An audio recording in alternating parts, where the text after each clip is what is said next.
Michael Afton isn't a hero. From everything showed in the games, I wouldn't even say he was a good person.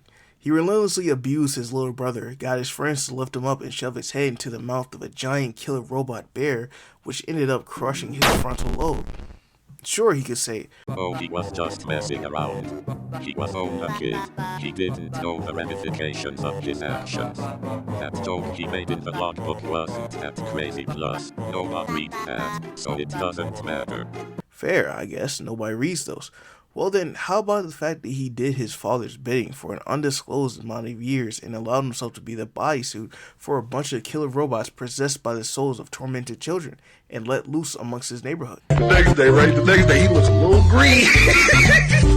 People say that, and I quote, "The have to move ruined Michael's character.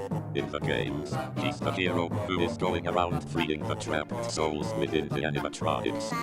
Isn't that the marionette within this clip? Oh, she doesn't matter. Michael's redemption story is all that matters, and Henry's cool speech in Beat Simulator. BTW, don't ask what he's been doing for the last 30-something years while William was running around. It's not like he was ducking him or anything. Anyways, back to Michael. In the games, he has no character. He pretty much a blank slate what allows the fandom to create a personality for him, like in fan art, fan animations, fanfics, and fan games. People will start to fall in love with the idea of the character rather than who the character actually is. Mike Smith in the movies has a majority of the characteristics people believe Michael Afton has. The depression, his love towards his family, his sarcasm, the way he carries himself. Yet people don't like him because he's not in Afton. Okay, fair. What about Vanessa? Vanessa has some similarities to Michael as well, like she's actually related to William Afton. She was forced to do his bidding until she found the strength to break free from her father's brainwashing and to have her very own redemption arc. Cool. Some fans still don't like her. Why? Because she isn't Michael Afton. Okay then, fine. Here's Michael Afton. There he is, my glorious king on the big silver screen. I can't wait to see him do the famous Michael Afton things that Michael Afton is known for, like eating popcorn, watching soap operas, and other things. Move over, little Mike. The real Mac is here. He's evil. No, no, no. They did it again. My glorious king would not act like that. Okay then, how should he act?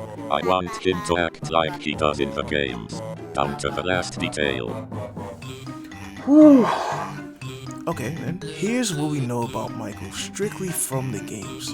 We know that he has a strong devotion towards his family, and that he watches soap operas. He likes Foxy. Who doesn't like Foxy?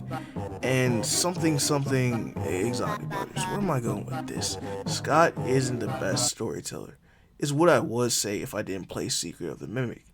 But fans don't like that game since the story isn't locked behind a puzzle, isn't locked behind the books, or the very code of the game. Or it makes you question, what does Henry even do? Or maybe because Freddy isn't in the game. Alright, fair. What about the movies? They have Freddy in them. I don't like the lore. I don't like the lore. Okay then, what would you rather prefer? I want the story Matt told me in those game theories. You know, the guy from the hit channel The Game Theorist. Forget about whatever Scott is yapping about. He doesn't understand Michael like Matt does. Thank you for listening to my yap. See you.